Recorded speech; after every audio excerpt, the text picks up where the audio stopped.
Nós estamos ali no parágrafo que vai começar de onde provém essa unidade da vida. Mas é sempre importante a gente retomar o fio da meada. Esse tipo de livro é um livro que é interessante a gente ler no mínimo umas 10 vezes, né? Então vamos retomar um pouco atrás, né? É, eu poderia dizer, quando eu falo um pouco atrás, bem atrás, começo do capítulo, eu poderia dizer: a virtude contém a intelectualidade em potência, pois conduzindo-nos a nosso fim, que é intelectual, a virtude equivale ao supremo saber. Podemos tirar disso muitas coisas. Poderíamos mesmo tirar disso tudo, pois a esse primado da ordem moral liga-se a dependência relativa do verdadeiro, do belo, da harmonia, da unidade do próprio ser, a moralidade, que é, assim, aparentada ao primeiro princípio. Mas prefiro seguir uma estrada mais modesta. As qualidades do caráter têm um papel preponderante em tudo. O intelecto não passa de um instrumento, sua utilização determinará seus efeitos. Não é equivalente que, para bem reger, não, desculpe, não é evidente que, para bem reger a inteligência, várias outras qualidades são requeridas, além da própria inteligência?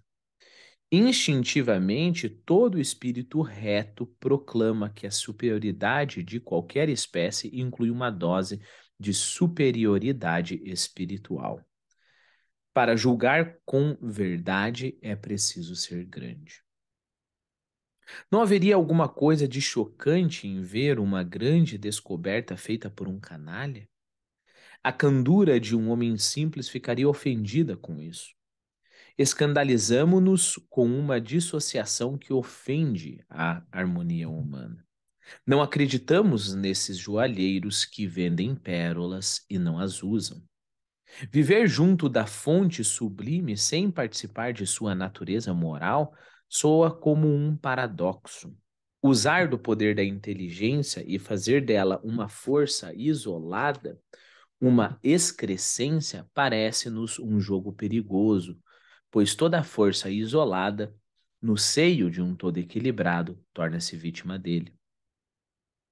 Se o caráter decai, é de se esperar que o sentido das grandes verdades sofra as consequências. O espírito, não estando mais sob o exame, não se movendo mais no nível que lhe é próprio, enveredará por caminhos desastrosos, e sabemos que um pequeno erro no início torna-se um grande no final. A força lógica poderá precipitar para baixo aquele cuja alma deixou o discernimento sem salvaguardas. Daí tantas quedas estrondosas e tantos erros, muitas vezes geniais, de mestres desorientados. A vida é uma unidade. Seria muito surpreendente que se pudesse trabalhar plenamente em uma função negligenciando outra e que viver as ideias não nos ajudasse a percebê-las, né? Vamos agora para o campo novo. De onde provém essa unidade da vida? Do amor. Dize-me que amas e eu te direi o que és. O amor é o começo de tudo em nós, e esse ponto de partida comum do conhecimento e da prática não pode, não pode deixar de tornar solidários, em certa medida, os retos caminhos de quer dizer, o conhecimento, e da outra, quer dizer, da prática, né? Bom, vamos com muito cuidado. Primeiro de tudo, se você chegou até aqui, você talvez não sofra deste problema, mas talvez conforme a leitura foi avançando, você viu algumas verdades aqui, mas você ainda não gosta do vocabulário, né? Então, por exemplo, esta passagem aqui, principalmente para uma pessoa não cristã, ou até um cristão mais moderno, né? Soaria piegas, né? O amor é o começo de tudo. Muito cuidado, Muito, muito, muito cuidado antes de simplesmente negar a verdade da passagem. Lembre-se que esses termos, principalmente os termos que tentam expressar as maiores experiências humanas, amor, compaixão, nobreza, né, retidão, coragem, força, todos esses termos eles estão modernamente contaminados. Há um certo tipo de olhar sarcástico, um certo tipo de sorrisinho de superioridade nos lábios de todo intelectual, pseudo-intelectual, quando ele ouve palavras como essa, né? Então, amor, sério, amor, coragem, nobreza, você está falando sério, né? Só que perceba, é que este intelectual, e muitas vezes ele é nós mesmos, ele tem ele não sabe o que que é o amor, ele não sabe o que é a caridade, ele não sabe o que é a coragem, ele não sabe o que é a nobreza, ele não sabe o que é Deus. E aí é muito fácil você atacar a figura de papelão que você criou, né? Se o amor é essa coisa caricata, se o amor é simplesmente olhar para o nada e falar, como eu amo os pobres. Se é só isso, é claro que é muito fácil você atacar o amor. Se o amor é um mero sentimento, né? Então, muito cuidado, muitas vezes, esse desconforto que você sente em ler grandes termos num livro, né, é porque nós já temos deturpado o significado daquela palavra, ok? Muito cuidado com isso. Então, a grande pergunta que eu coloco para você é o que que é o amor? O amor é ficar desenhando coraçãozinho? O amor é... O que que é o amor? Né? Então, vamos voltar. É, de onde provém essa unidade da vida, ou seja, a unidade de que a verdade, ela necessariamente está ligada à prática, né? Conhecer a verdade é fazer a verdade do amor, quer que ele seja. Dize-me o que amas e eu te direi o que és. Bom, aqui a gente pode tentar destrinchar e vamos, sempre que possível, para dar um contrapeso aqui, vamos nos afastar da área religiosa, né? Bom, se você ama um grande escritor, se você ama um cara como Thomas Mann, por exemplo, e eu posso te dizer que é possível amar profundamente o Thomas Mann, se você ama um cara como Machado de Assis, por exemplo, que conhece a alma humana, ora, não tem como você aos poucos não se tornando como eles, não tem como aos poucos você não conhecer também a alma humana, não tentar instintivamente copiá-los, não tem como não fazer o mundo do Thomas Mann e o mundo do Machado de Assis o teu mundo, né? Se por um outro lado você ama uma superficialidade qualquer, um Percy Jackson da vida, sei lá, Harry Potter da vida e esse tipo de coisa, não tem como você não acabar vendo o mundo com a mediocridade superficial e gritante, toda enfeitada que esses livros têm. Perceba, não tô te criticando, eu também tenho os meus guilty pleasures, né? Os prazeres culpados, assim. Também tem algumas coisas, mas disso para amar é uma coisa diferente, né? É, então, por isso, só para dar um exemplo de dize-me o que amas e eu te direi o que és. Dize-me o que ama e eu te direi o que és. O amor é o começo de tudo em nós. E esse ponto de partida comum do conhecimento e da prática.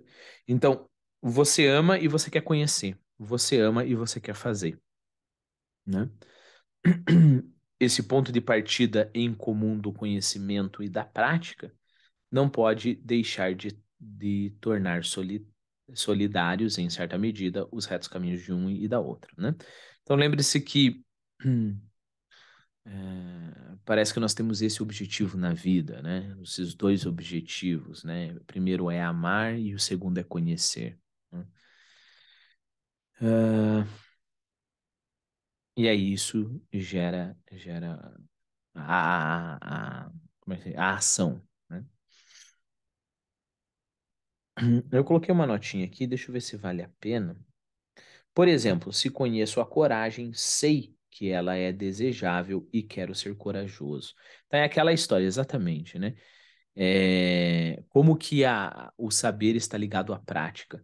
Olha, não existe assim uma coisa lá fora, né? Então, por exemplo, a atitude de alguém e depois o valor de juízo que eu coloco sobre aquela coisa, como se eu colocasse uma etiqueta. Eu posso colocar um valor de juízo relativo aos meus planos, né?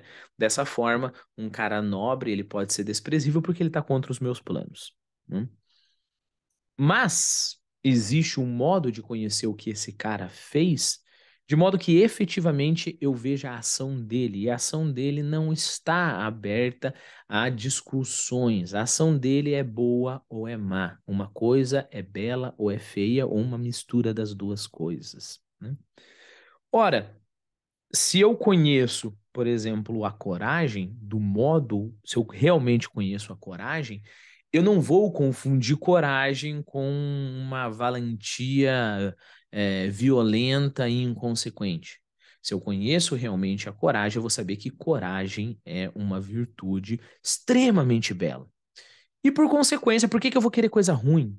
Percebeu? Não é que, eu tenho que ter uma virtude. A partir do momento que você conhece algo, você vai desprezar aquilo que é ruim, vai querer aquilo que é bom, né? Ninguém precisa olhar pra mim e falar, Thiago, não fique mexendo com bosta.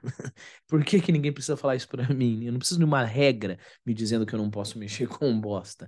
Por quê? Porque eu conheço e eu sei que aquilo ali é nojento, então eu não vou mexer, né?